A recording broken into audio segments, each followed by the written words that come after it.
texto que nós vamos trazer hoje, a mensagem dessa tarde, está no livro de Gálatas. Livro de Gálatas, capítulo 3, versículo 3. Livro de Gálatas, capítulo 3, versículo 3. O texto diz o seguinte: sois vós tão insensatos que, tendo começado pelo Espírito, acabeis agora pela carne? Mais uma vez. Sois vós tão insensatos que, tendo começado pelo Espírito, acabeis agora pela carne? Gálatas capítulo 3, versículo 3.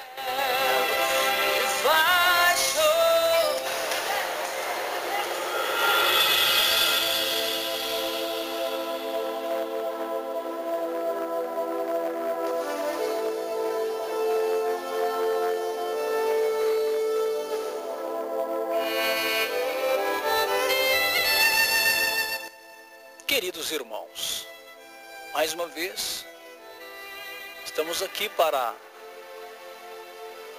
desenvolver um tema desta tarde. E Paulo vai começar então a chamar a atenção de todos nós, dizendo: somos insensatos? Começamos pelo Espírito, estamos acabando pela carne? As doutrinas da graça, meu amado, são verdades fundamentais que exaltam a graça de Deus em nossas vidas. Essas doutrinas diz com a sua própria voz: Deus salva pecadores. Esse é o essencial da doutrina da graça. Deus salva pecadores. São as verdades fundamentais dessa doutrina da graça. Qual a forma? O Pai, o Filho e o Espírito trabalham para salvar pecadores. O Pai, o Filho e o Espírito trabalham para salvar pecadores. A importância de sabermos o estado espiritual do homem é que, se pensarmos que o homem está somente doente espiritualmente, então a graça salvadora de Deus não será apropriadamente exaltada. Mas se crermos que o homem está radicalmente morto em pecado, e esta é a nossa realidade, meu querido, e que não há nada que ele possa fazer, aleluia, para contribuir para a sua salvação. Não há nada que o homem possa fazer. Tudo que eu faço, que você possa fazer, não pode acrescentar em nada para a sua salvação. Porque o Pai, o Filho e o Espírito Santo trabalham para que essa salvação aconteça. O homem está radicalmente morto em pecado. Eu, você. As tendências são fortes em nós. As tendências de pecado são fortes em nós. E você vai entender, meu amado.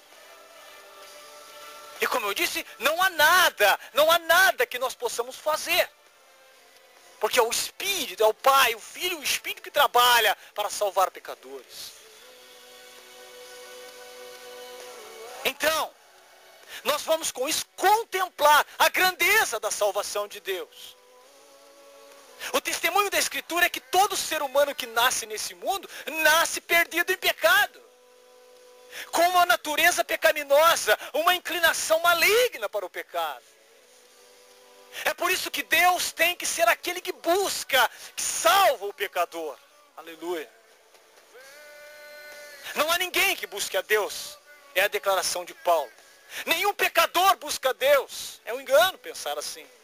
Deus é quem busca o pecador. Aleluia. Deus é quem busca cada um de nós. O que nós fizemos para buscar a salvação? O que nós fizemos para alcançar a salvação? Exatamente nada. Muito pelo contrário, nós fugimos. E nós temos a tendência em nós, eu tenho, você também tem uma tendência de fugir da salvação. A nossa carne nos força. A nossa carne, ela cria possibilidades. O pecado cria ambiente para a gente se afastar de Deus. É uma luta terrível. E eu digo para você, se não é Deus nos buscar, meu irmão, ai de nós. Glorifica ao Senhor se você vai numa igreja hoje, como eu vou. Não há merecimento nenhum. Eu não contribuí nada para isso. E nem você. Mas Deus tem nos buscado todos os dias. Isso é doutrina da graça. Não são meus talentos, meus dons, minhas aptidões religiosas que me garante a salvação. O que me garante a salvação é a entrega que Deus fez por nós em seu Filho Jesus Cristo. O testemunho da Escritura, meu amado, é que todo ser humano que nasce neste mundo já nasce perdido no pecado. Não é isso? Com uma inclinação maligna para o pecado. É por isso que Deus é aquele que busca. Então eu quero citar aqui 4 características do pecador, do homem pecador: ignorância, ódio, rebelião e surdez espiritual. Ignorância espiritual. Essa é a primeira característica da depravação radical do homem.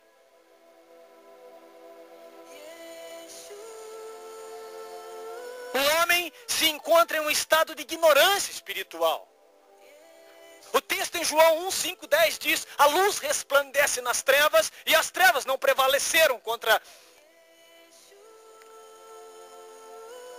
E as trevas não prevaleceram contra ela. O verbo estava no mundo. O mundo foi feito por intermédio dele, mas o mundo não o conheceu. O Senhor Jesus é a luz que vem ao mundo, mas o mundo não o compreendeu. O Criador do mundo veio ao mundo, mas o mundo não o conheceu e não o recebeu. E ele disse claramente que era o caminho, que era a verdade, a vida, a ressurreição e a vida. Mas o mundo não o entendeu. Porque o mundo está debaixo da praga chamada pecado. Quão cego eles podem ser ao ponto de não verem a luz do mundo. Como diz o texto, os quais não nasceram do sangue, nem da vontade da carne, nem da vontade do homem, mas da vontade de Deus. João 1,13. Não sei se você prestou atenção. Os quais não nasceram do sangue, nem da vontade da carne, nem da vontade do homem, mas de Deus. Não é por esforço humano, nem por características étnicas que alguém nasce de novo. Se alguém é salvo, o é somente pela vontade de Deus, que ativa a vontade de um homem morto em pecado, que somos todos nós. Aleluia. Oh Deus.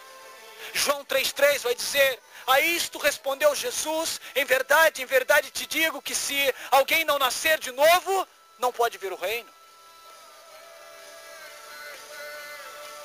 Um pecador precisa primeiro nascer de novo para poder ver, compreender, discernir o reino de Deus. Ele não pode fazer isso no estado de pecado que está. Apesar de o homem ter a permissão para ver o reino, ouvir a Cristo, ele é incapaz de fazer tais coisas. Agora, se o nosso evangelho ainda está encoberto, é para os que se perdem que está encoberto, nos quais o Deus desse século cegou o entendimento dos incrédulos, para que eles não resplandeçam a luz do evangelho da glória de Cristo, o qual é a imagem de Deus. O homem natural não pode entender as coisas de Deus, meu amado, pois o evangelho está encoberto para eles, pois o diabo cegou.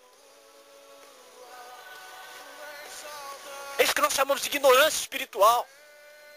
Pode ser inteligente, pode ter dons, carismas, e até mesmo nós que estamos no caminho.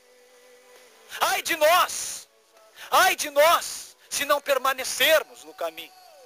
Ai de nós se colocarmos os nossos talentos na frente da submissão à graça de Deus. Estamos perdidos, nos tornamos novamente ignorantes, porque a ignorância espiritual tem arrastado muito para a morte eterna.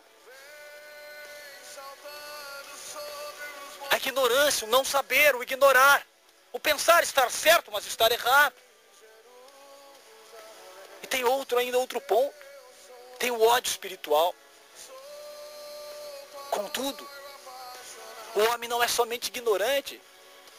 Não é só uma questão de intelecto, mas também uma questão de coração. Pois o homem, meu amado, odeia a luz. As tendências nossas são para as trevas, para as coisas da carne. E às vezes nós lutamos e não conseguimos pelas nossas próprias forças. Necessitamos do Senhor. Está pensando que isso não acontece comigo, querido? Está pensando que isso não acontece com pregadores, com ministros? Você nem imagina como. Como muitas das vezes esses homens precisam entrar no seu quarto e chorar. Precisam entrar no seu quarto e se humilhar. Precisam se debruçar diante de Deus. Para vencer o pecado que o está esmagando. E se você, querido, tem um chamado maravilhoso e está assim, nas frentes de batalhas, digo a você, querido, não esqueça daquele quartinho da oração. Meu Deus, como ele tem me feito livramentos. O homem odeia a luz, meu irmão. Você pode falar que ama Jesus Cristo, você pode falar que é salvo, você pode falar que tem talentos, mas tudo isso é para a glória de Deus, porque deixa Deus tirar a glória, deixa Deus tirar o poder dele, da sua e da minha vida, para ver o que acontece. Nós mergulhamos no lamaçal de pecado. E explicamos e justificamos ainda que, infelizmente, somos fracos. E que Deus vai nos aceitar. Mas não é bem assim. O julgamento é este. Que a luz veio ao mundo e os homens amaram mais as trevas do que a luz. É Bíblia. Porque as suas obras eram más. Meu Deus. Pois todo aquele que pratica o mal aborrece a luz e não se chega para a luz, a fim de não seres erguidas as suas obras. João 3, 19 e 20. Todo aquele que pratica o mal. E a Bíblia diz que são todos os homens naturais. Odeia a luz. Todo aquele que pratica o mal, que são homens naturais, odeia a luz e ama as trevas. Sendo assim, o coração do problema humano é o problema do coração humano. O problema está dentro, não está fora. É o diabo está arrebentando com a minha vida. O problema está dentro. O problema está dentro. Não é o que entra no homem, mas é o que sai, diz o Senhor. Talvez nós não estamos conseguindo vencer. Rodolfo, talvez você não está conseguindo vencer porque você está lidando com um problema externo. E o problema é interno, é você. Sou eu, é você. O problema está dentro, não está fora. Então é muito lindo as coisas que aparecem. É muito lindo os eventos, os congressos, os xalabadaracandarabadás. É muito lindo, é maravilhoso. É uma alegria total, é um fogo ardente. É um derramar do Espírito. Isso é tudo externo. Precisamos olhar para dentro. Talvez está tudo quebrado, desconstruído, em ruínas, e não estamos percebendo. Isso é o ódio espiritual. É de dentro, há uma tendência a odiarmos a luz de Cristo. Os nossos pecados, irmão, deixa eu te falar. Aquele homem velho que um dia foi levantado por Cristo, você está pensando que ele já foi embora? Não, ele vive ainda. Não sei se você percebeu, mas essa é a luta que você tem. Essa é a luta que eu tenho. É contra esse homem velho. É contra esse homem marcado pelo pecado. E a luta acontece todo dia. E a partir do momento que eu me arrefecer com Deus, aleluia, é bem provável que esse homem se levante e te dê muito trabalho. Porque a salvação não acontece num piscar de olhos. A salvação não acontece na nossa vida eu levantando a minha mão e dizendo que aceito a Cristo e fazendo uma oração de arrependimento. A salvação foi oferecida por Jesus na cruz e vai trabalhar num processo a vida inteira em que nós estivermos nessa terra.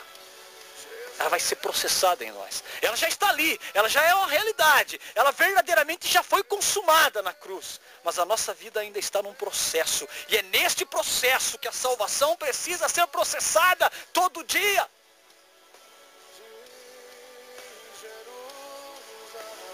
Ódio espiritual, o que tem tirado muita gente do caminho. Veja, eu não estou falando aqui de homem violento, eu não estou falando aqui de pessoas violentas. Eu estou falando de um ódio interior, à luz de Cristo. Um ódio no silêncio, no oculto. Que eu posso estar dando a paz do Senhor para o meu irmão, mas por dentro eu não quero saber daquilo. Eu posso estar abraçando meu irmão, eu posso estar ministrando uma palavra boa, mas por dentro talvez eu não queira aquilo. E é justamente isso que tem tirado muitos de nós da presença do Senhor. Eu não vou falar tirado da igreja, não, porque não tem tirado mais. Alguns têm convivido dentro da igreja com ódio espiritual. Infelizmente, é uma realidade. Isso não vai acabar, irmão. É bíblico. Isso vai acontecer. O que temos que fazer é nos despertar, enquanto é tempo. Enquanto é o tempo da graça. Um outro ponto que eu quero tocar é a rebelião espiritual. Esta é uma outra característica da depravação radical do homem. É a sua rebelião espiritual contra Deus. Por isso a Escritura diz: quem crê no Filho tem a vida eterna, e que todavia se mantém, o que todavia se mantém rebelde contra o Filho, não verá a vida. Mas sobre ele permanece a ira de Deus. João 3,36. Amado, o Evangelho não é uma sugestão. Meu Deus, ouça o que eu vou te dizer. O Evangelho não é uma sugestão ou uma opção. O Evangelho é um mandamento. O Evangelho não é uma sugestão ou uma opção. O Evangelho é um mandamento. Vem como um imperativo divino. Jesus pregou: arrependei-vos. Ele não disse: olha, se quiserem, se arrependam. Olha, ele não disse assim: olha, vou dar uma sugestão, arrependam se for conveniente. Não. Vem como um imperativo divino. Arrependei-vos, pois o reino de Deus está próximo. Ou você obedece ou desobedece. Portanto, querido, toda forma de incredulidade é uma rebeldia espiritual contra Deus e o seu Cristo. Em verdade vos digo que vem a hora, e já chegou, em que os mortos ouvirão a voz do Filho de Deus, e os que ouvirem viverão. João 5,25. Este versículo não se refere somente à ressurreição final, pois o tempo também já chegou. Este texto fala sobre o novo nascimento espiritual daqueles que ouvem a voz do Filho de Deus. Logo, Jesus enfatiza que quem ouve a voz do Filho é os mortos. Querido, um médico sempre tem que chegar ao diagnóstico correto, se ele deseja dar um tratamento correto, certo? Amém? Ele só pode chegar a um diagnóstico correto se deseja dar um tratamento correto. E no mundo, há 3 diagnósticos para aqueles que estão fora de Cristo. Meu Deus. Primeiro, a humanidade está bem e não há nada errado com ela. Ela apenas sofre de más influências. Segundo, a humanidade está doente no seu pecado. Por estar doente, ainda conserva alguma capacidade em si, mesmo para responder ao medicamento. Terceiro, a humanidade está morta espiritualmente em pecados e em qualquer vida espiritual. Nem sequer uma centelha, não há forma nenhuma para reagir por si só ao Evangelho. Este é o diagnóstico de Jesus, de seus apóstolos, da condição humana. Sem Cristo não há vida. Ninguém pode vir a mim, se o Pai, que me enviou, não o trouxer, e eu o ressuscitarei no último dia. É Deus que traz, querido. Há uma rebelião espiritual. Essa palavra rebelião não é nova para nós, irmãos. Ela já aconteceu no céu. Do rebelde, daquele que se rebelou contra Deus. Há uma rebelião espiritual no mundo. que às vezes nós não fazemos leitura disso. Esta é uma contundente verdade de que, a menos que o pai arraste, isso está dizendo se o pai não o trouxer, que tem esse sentido original de arrastar. Este é o sentido original da palavra trazer. A menos que o pai o arraste, esse alguém até Cristo, ninguém virá, meu irmão. O ser humano não pode chegar a Cristo sem intervenção divina. Replicou-lhe Jesus: em verdade vos digo, todo que comete pecado é escravo do pecado. João 8,34. Todo pecador que vive deliberadamente sobre o pecado está debaixo do terrível senhorio do pecado, para fazer o que seu Senhor o manda. Eu vou ler de novo.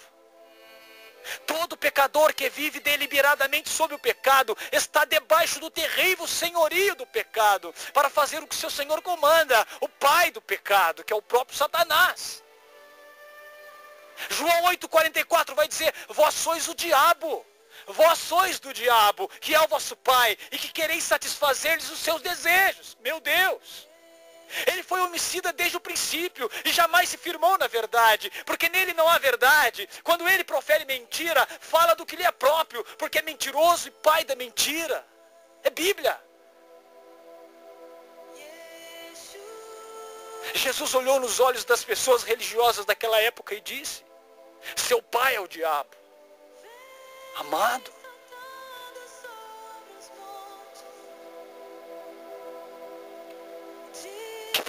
que palavra direta.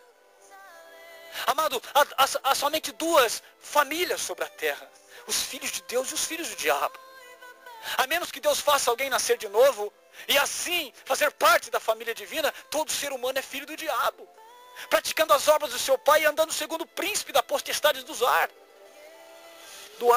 Efésios 2:2. A menos que Deus o arraste e arraste cada um de nós. Eu quero dar um peso a essa palavra.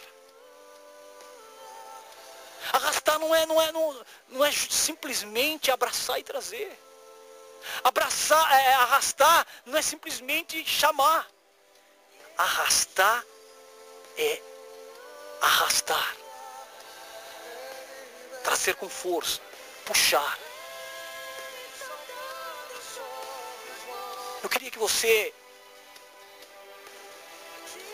imaginasse ou criasse dentro do seu intelecto esta imagem de que alguém está sendo arrastado por Deus, ao mesmo tempo uma força muito grande, que a tendência da carne dele está o arrastando para o pecado, para a morte. É Deus trazendo para a vida e o pecado levando para a morte. É Deus trazendo para a vida e o diabo e seus anjos levando para a morte. Através de como? Das tentações, das carnalidades, dos prazeres, das lascívias. Tudo isso está em nós. Tudo isso está no homem velho que está dentro da nossa carne. E nós precisamos entender que essa luta é uma luta de sangue, é uma luta de vida, é uma luta de resgate, é uma luta dolorosa, é uma luta diária, é uma luta de consequências, é uma luta que realmente é dolorosa. Se você de alguma forma está dentro de alguma denominação cristã, saiba que em primeiro lugar você já está na frente, porque há muitos que ainda não conseguiram pisar aí dentro, mas não é o suficiente, querido. Para nenhum de nós é suficiente. Para nenhum de nós é suficiente coisa alguma, a não ser o Cristo vivo. Nenhum diploma, nenhum cargo, nenhuma promoção que possamos ter. Não que não podemos ter, mas nenhuma dessas nos garante alguma coisa, querido. Aleluia. Só Cristo. O genuíno Cristo e o Evangelho enraizado em nós poderá nos dar o céu. Nada mais. E é uma rebelião. Talvez nós não detectamos. Talvez nós somos influentes na nossa comunidade, na nossa congregação. E não estamos conseguindo ver que nós ainda somos falhos, imperfeitos demais. E que muitas das vezes colocamos os nossos talentos. Eu fiz, eu agi, eu detectei isso, eu planejei, eu visitei, eu orei, eu intercedi, eu aconselhei. Grande coisa nós fizemos. Porque se não é a obra de Deus trabalhando em nós, jamais teríamos prazer nessas coisas. Carne, ela é enganosa, querido.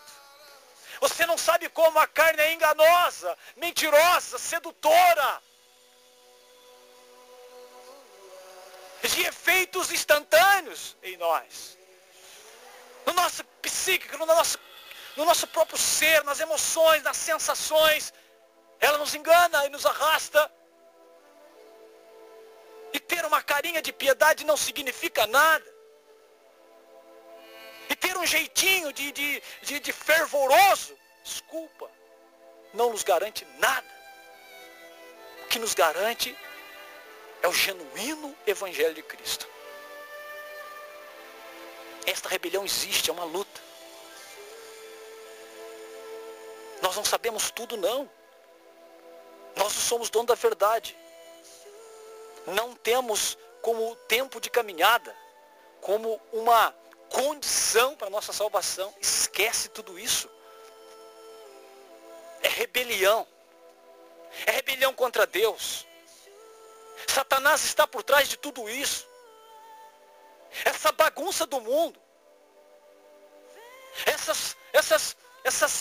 Essa libertinagem que acontece, meu irmão. Eu não sei se você está conseguindo visualizar o que eu estou querendo dizer. Mas é comum. É comum hoje na nossa sociedade. O explícito da sexualidade. Em palcos, em teatros, em boates. A sodomia. O sexo livre. Descompromissado. Feito nos palcos. Onde pessoas adoecidas, cegas, rebeladas contra Deus, recebem de tudo quanto é tipo de imagem, de cenas e práticas e atos, de toda a perversidade, perversão da sexualidade, como show, como festa. O Brasil vem em primeiro lugar. A sensualidade, os shows, as músicas sensuais, os shows, striptease, a sodomia, o terceiro sexo, as leis, todas contra a palavra do Senhor. Nós não estamos lutando, meu irmão. Nós não estamos lutando contra uma força psíquica. Nós não estamos lutando contra um movimento rebelde de pessoas que levantam bandeirinhas para legalizar isso ou aquilo, não. É uma força tremendamente poderosa espiritual. Que nem eu nem você vai conseguir vencer, a não ser se Jesus batalhar por nós. Então não dá pra gente dizer eu faço, não dá pra mim dizer não tenho tempo, não dá pra mim dizer vou fugir, não dá pra mim justificar sabe, o meu retroceder, vou retroceder, não dá pra justificar mais. E não dá pra abraçar também um nome, um cargo. Não dá. Se isso não significar morte e choro para mim, é melhor não. Se isso não significar renúncia, submissão, é melhor não. Acho que nós não estamos entendendo. Talvez você, querido, está me ouvindo e você não tem fé. Ou talvez você acha que não tem fé. Talvez a sua vida ou a vida da sua casa, não sei, está desse jeito. Confusa, atribulada, arrebentada. E você não está conseguindo entender o que está acontecendo. Eu quero te dizer, é rebelião. E ela é invisível. E nós nos envolvemos sem saber. Porque eu já disse aqui, meu Deus, ignorância espiritual, ódio espiritual. Estou dizendo agora de rebelião espiritual. Ninguém é santinho não. Ninguém é melhor que ninguém. É Deus que está fazendo uma obra em nós. A glória tem que ser para Ele. Se mantenha naquela posição de pequeno, de humilde. Se estão querendo te dar um nome e colocar o teu nome lá em cima, diga a essa pessoa, não faça isso, porque você vai me arrebentar. O único que deve ser exaltado é Cristo. E oremos poderosamente. E poderosamente não significa orar desordenadamente. Poderosamente significa dialogar com Deus. Poderosamente não é ficar batendo cabeça na parede. Soco no ar, no vazio, no vácuo. Chute no banco. Chute não sei na onde. Não. Poderosamente é ter uma oração que dialogue com o Senhor. Rebelião. Não esquece essa palavra, meu amado. Porque eu quero dizer uma coisa, querido. Até para pregar. E eu não sou pregador. Eu não tenho estudo de teologia. Não. Estou passando uma mensagem. Mas até para isso, querido. Até para isso, a gente precisa prestar atenção.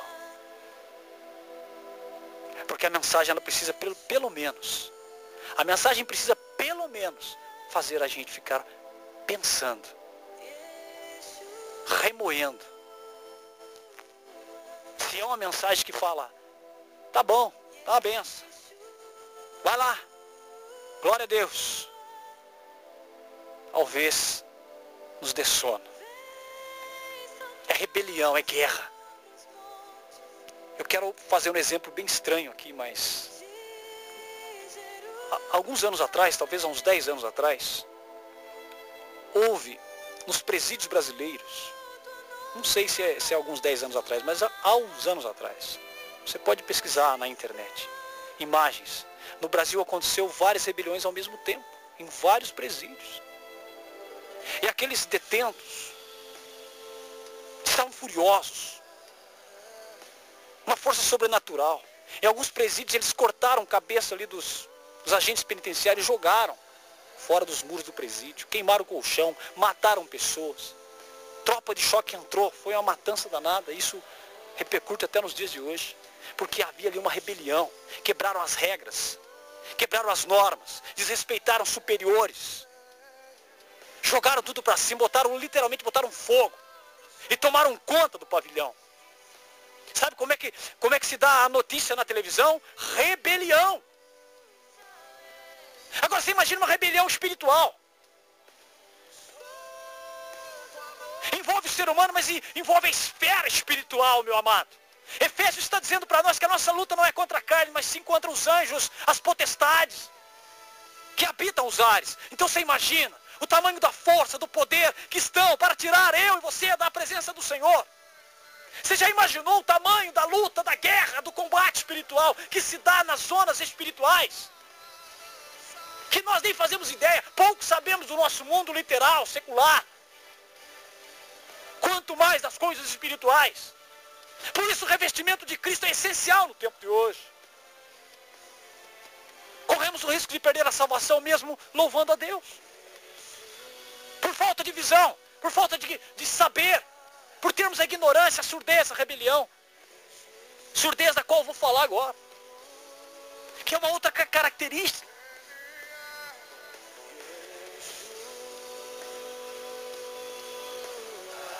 Que o incrédulo pode ouvir a voz do pregador, mas pode não ouvir a voz de Deus. Olha a surdez espiritual, meu Deus. A menos que Deus leve a verdade pregada ao ouvido, do ouvido até o coração. Isso tem acontecido, querido. Meu Deus. Qual a razão por que não compreendeis a minha linguagem, disse o Senhor? É porque sois incapazes de ouvir a minha palavra, João 8,43. Em João 8,47 diz, quem é de Deus, ouve as palavras de Deus. Por isso, não me dais ouvidos, porque não sois de Deus. Aqueles que não são de Deus não dão ouvido a Cristo e são incapazes de ouvir a palavra dele. Este é o testemunho da depravação radical do homem. Isso não significa que todo homem é tão mau quanto ele pode ser, mas sim que a totalidade do ser humano está contaminada pelo pecado. A mente, o coração e a vontade estão escravizados pelo pecado para fazer a vontade de Satanás. Esta verdade da depravação total, da total incapacidade de aceitar a Cristo, não é algo difícil de entender, querido. É algo difícil de engolir. Isso porque fere o nosso precioso orgulho de livre-arbítrio e nos deixa na condição de pecadores. Meu Deus! Na condição de pecadores perdidos, totalmente dependentes de Deus. Contudo, meu amado, a importância de nos atentarmos a essa doutrina é que se não entendermos as más notícias, não iremos nos regozijar nas boas. A glória da graça de Deus brilha mais forte sobre o pano escuro da nossa depravação. Se entendermos quão grande era a nossa miséria espiritual, poderemos perceber quão grande salvação recebemos em Cristo. Eu não sei se você conseguiu compreender, querido, mas existem alguns pontos que nós precisamos realmente entender que somos. Que existe uma ignorância espiritual. Hoje há muito assim, olha, Deus vai te dar vitória. Eu quero profetizar na tua vida que Deus tem um plano para a tua vida. Mas será que Deus só tem um plano para algumas vidas? Não são para todas? E se são para todos, então por que estão profetizando isso? Se já existe um plano, então isso não é profecia. Alguns posters na internet dizem assim, te prepara para a tua vitória. Ela já está chegando. A vitória já está pronta, querido. Mas existe um caminho, uma via. E ninguém, desde o mais simples membro da igreja até o mais comprometido ali, ele está isento de passar por esse caminho. Ele terá que passar por essa via. Vamos parar com esse tipo de... Deus tem um plano. A vitória está chegando. Subterfúgios que arrumamos nos dias de hoje.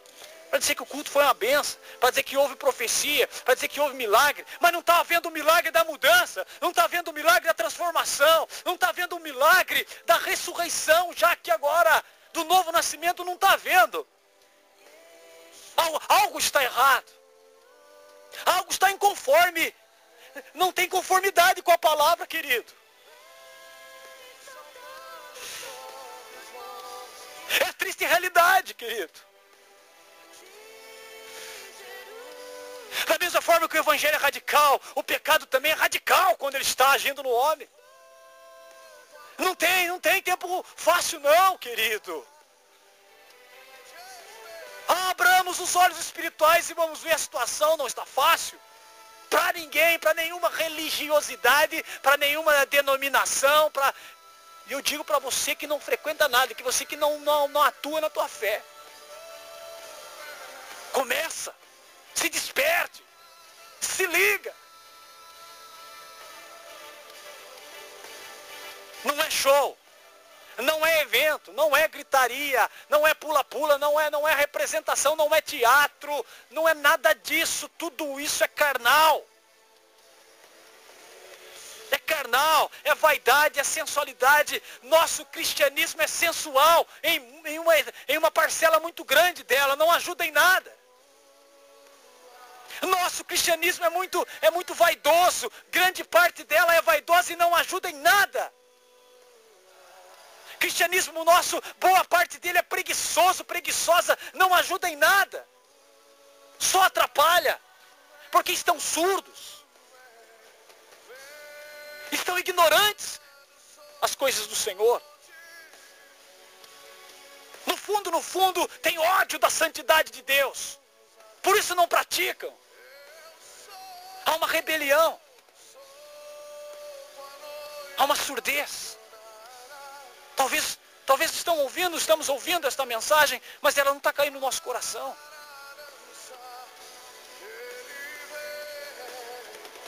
Claro que é gostoso. Meu Deus, eu já falei, estou falando sempre, que é gostoso vir aqui e falar, olha, eu sinto agora o poder do Senhor tocando a tua vida, querido. Eu estou dizendo que você vai ser curado. Eu estou dizendo que agora está acontecendo um milagre na tua vida. E a porta do emprego está abrindo. A cura para você que está do meu lado direito. A cura para você que está do meu lado esquerdo. Ah, Xabaracandarabadá. Você está sentindo agora. Você.